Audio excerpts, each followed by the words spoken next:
Welcome to Influential Entrepreneurs, bringing you interviews with elite business leaders and experts, sharing tips and strategies for elevating your business to the next level. Here's your host, Mike Saunders. Hello and welcome to this episode of Influential Entrepreneurs. This is Mike Saunders, the Authority Positioning Coach. Today we have back with us Maurice Bailey. He's the president of Wealthy Way Financial, and we'll be talking about how taxes impact retirement. Maurice, welcome back to the program. Thanks again for having me, Mike. Hey, so I think this could be about a 10-hour conversation and not too fun because we hear talking about taxes. Nobody likes talking about taxes, but guess what? We've got to know about taxes and how that's going to impact retirement. And then probably one of the things we ought to talk about is how can we put some things into place so that we mitigate them as much as possible. So where do you start when you're talking with your clients about that concept of taxes? Well, where I start is I usually start with a question. Do you think that taxes will go up in the future? And I think when you ask that question, especially when I do seminars, 99.9% of the time hands rise and they say that they know that taxes are going to go up, because the government there's only two ways for the government to actually function. They either have to spend less or they have to tax more. And we all know that the government has a bad habit of not spending less. Yeah. We're not going to get that spend less option kicking in for us, are we? Right, exactly. And, I don't think there's any president that wants to come in and start with, severe austerity methods or methods that can be used. I don't think that's going to happen. So the best thing for the government to do is what they have been doing, which is to tax people more. And they can do it in some very sneaky ways where you don't see the money coming out as much, but you definitely feel the impact when it comes to, purchasing items or your regular expenses that you have on a monthly basis.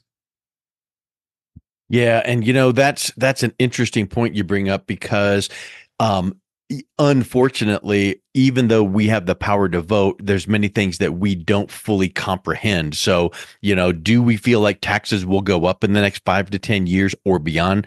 I think everyone would check that box. Yes, but how much? And if you're within 5 to 10 years of retirement, have you calculated what you need to live in retirement, and then how that tax calculation impacts that? So what do you do with your clients to help them really clarify that calculation of not only we feel like taxes will go up and we don't know what it's going to be, but let's kind of gauge it at this number. And then what about people that go, oh, but in retirement, I'm going to be in a lower tax bracket, right? Yeah, people say that without having the expectation of what that actually means. I don't know when that came about or how that came about, that most people feel that in retirement you have less debt. And I would ask a client, hey, what actually changes in retirement? What expenses do you actually have now as you are working that you're not going to have in retirement? And most people say, well, we'll cut down on our bills, we'll do all these different strategies, and we'll end up paying less in taxes. Well, surprise, surprise. When you get to retirement, you actually have less years. When you get to retirement, you have less write-offs that you have, which increases the amount of taxes that one actually pays. Well, you know what you probably have more of? Time. And if you have more time, well, I mean, obviously you have more time, but because you have more time, aren't you going to be going, well, shoot, let's take that trip we were going to always talk about and let's travel even more and let's go see the grandkids. And now all of a sudden, you might not be going to work and paying for transportation, gas, lunches out because you're in the workforce. But I would wonder if there's a lot of people that go, man, I'm 6 months into retirement and I'm finding that my travel budget is through the roof. I didn't even think of that. Well, absolutely. I think because retirement is new, it's just like going to your first day at work or your first day doing whatever it is that you're doing. if you don't have a plan in place, you're not going to really get to where you need to get to. And a lot Yep. of people approach retirement in that way, in that they don't really figure in the expenses. They don't really figure in what are the taxes going to be for me when I retire, and how long am I going to be paying these taxes. We don't think about these things because usually most people spend more time planning for the vacation that they took last year than they do for planning for retirement. And Yeah. that's how people find themselves in very difficult situations financially.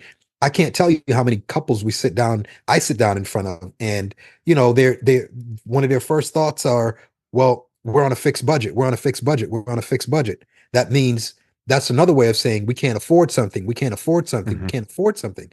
What if they would have done a little bit of planning before or during the first part of their retirement? There's some ways that we could minimize the taxes that one pays, that severely helps the client. Because if you think about it, if they're paying less taxes, that means that there's more money going into their Yeah. pocket, which is the key when it comes to retirement. You want to make sure that you pay less and you have more coming into your household, because more is going to be needed. You just mentioned Yep. time, right? I believe it was Tom Hegna, an economist, that says, in retirement, every day is a Saturday, right? Yeah.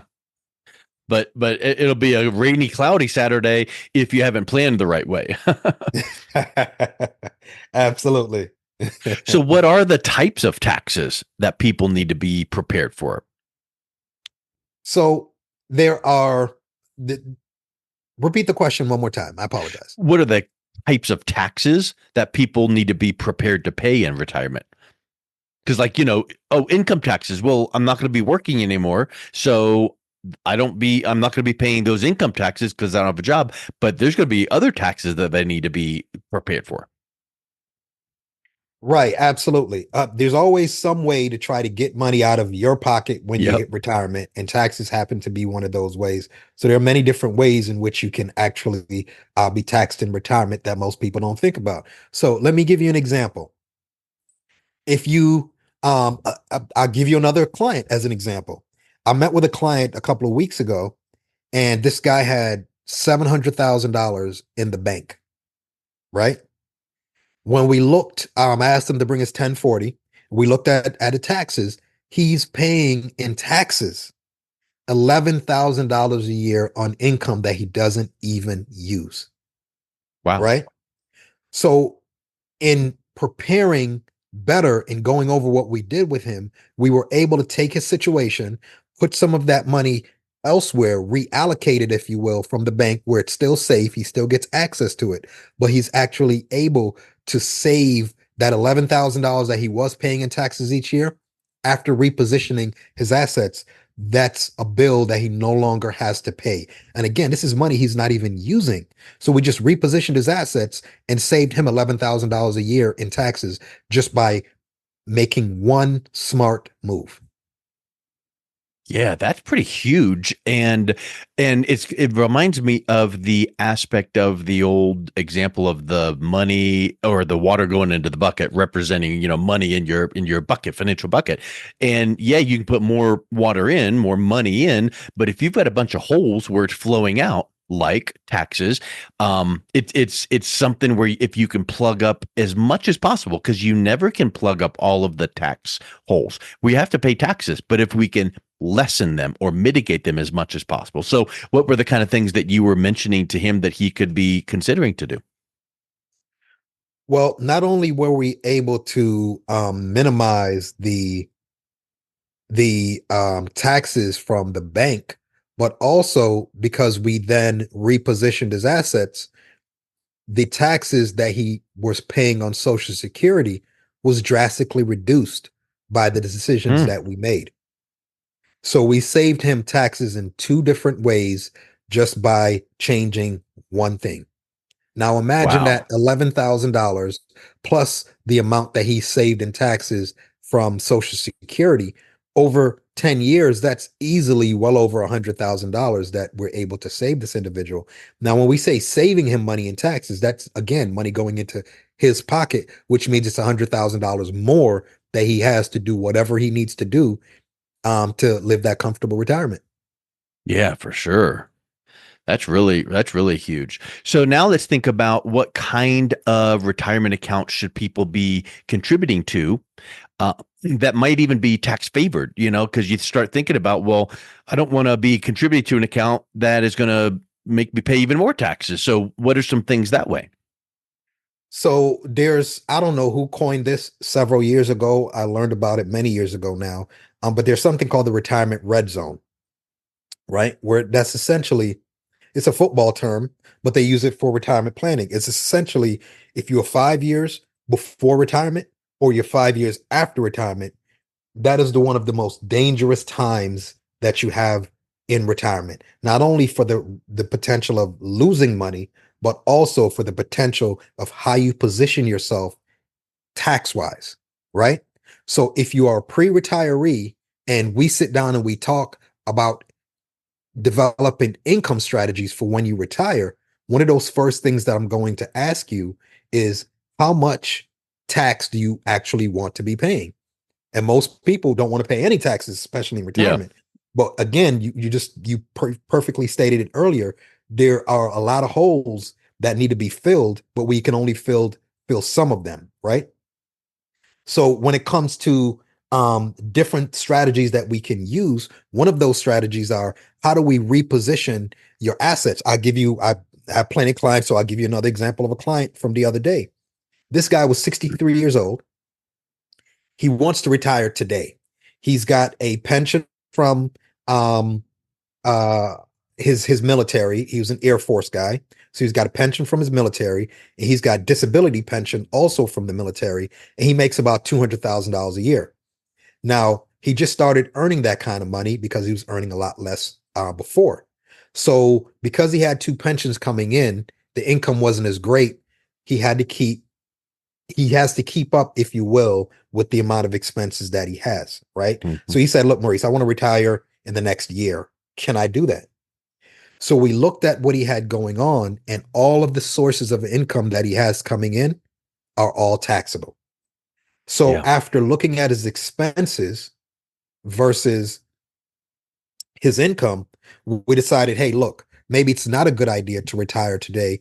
Let's retire 5 to 7 years down the line, which he was okay with. So what we did is we switched strategies for him. Instead of placing his assets, his retirement assets, continuing to put money into his thrift savings because he's a government employee, we end up putting it directly into thrift from a taxable standpoint, and we switched it to a Roth thrift, which is a Mm. Roth 401k essentially.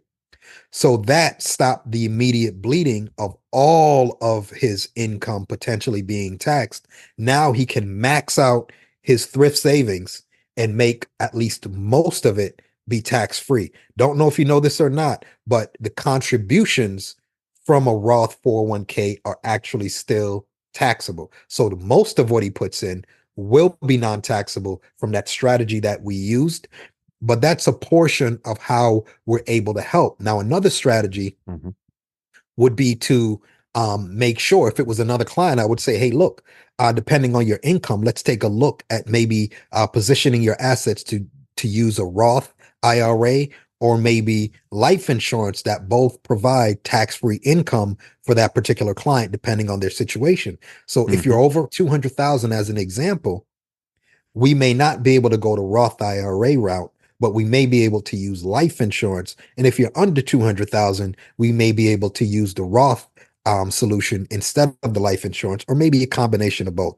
It just depends. But there are strategies that we can put in place to help to drastically reduce the amount of taxes. But again, Mike, the key is to plan ahead. You can't wait till the day before you retire or Yeah. before you retire. I was literally getting ready to say that with the example of the gentleman that you said, oh, well, you're 63, you've got two pensions. Now we need to wait 5 to 7 years. But if he had come to you 5 to 7 years prior, you could have put these things into place and then boom, right at 63, we're ready to go. So don't put it off. Make sure that that everyone thinks ahead, because many of these things, it's not just a simple matter of, I want to retire. Check this box, and send me the paperwork, because many of the things that you would be recommending that would really benefit them, especially regarding taxes, takes a minute to put into place and help them out. Absolutely. Absolutely. That's why strategically planning makes the most sense. And when you do that, you put yourself in such a better position than someone who's not planned. Imagine, if you will, driving across country. One person has a navigation and the other person has just signs on a road, right? The person who has the navigation will make it there efficiently. Yeah. Versus the person who's just got signs to read on the road to where he wants to go. So my aim is that's a really good illustration, but a really great word there, because both of them will probably get there, but the one that has navigation will get there efficiently. And can you imagine the one that doesn't? You're frustrated. Your stress levels are going through the roof because you need to get there and you don't have that navigation. So yeah, when you can sit down with someone and show them that path forward, and that becomes their GPS navigation for retirement, boy, that just really clarifies things for them. So spectacular conversation here. I really appreciate you helping us illuminate on these topics. If someone's interested in learning more and then also reaching out and connecting with you, Maurice, what's the best way they can do that? Well, they can reach me at wealthywayfinancial.com. I'm also on Facebook, Instagram, all those other social media apparatus. You can find me there at Wealthy Way Financial as well. Awesome. Well, thank you so much for coming back on. It's been a real pleasure talking with you. Thank you, Mike. You've been listening to Influential Entrepreneurs with Mike Saunders. To learn more about the resources mentioned on today's show or listen to past episodes, visit www.influentialentrepreneursradio.com.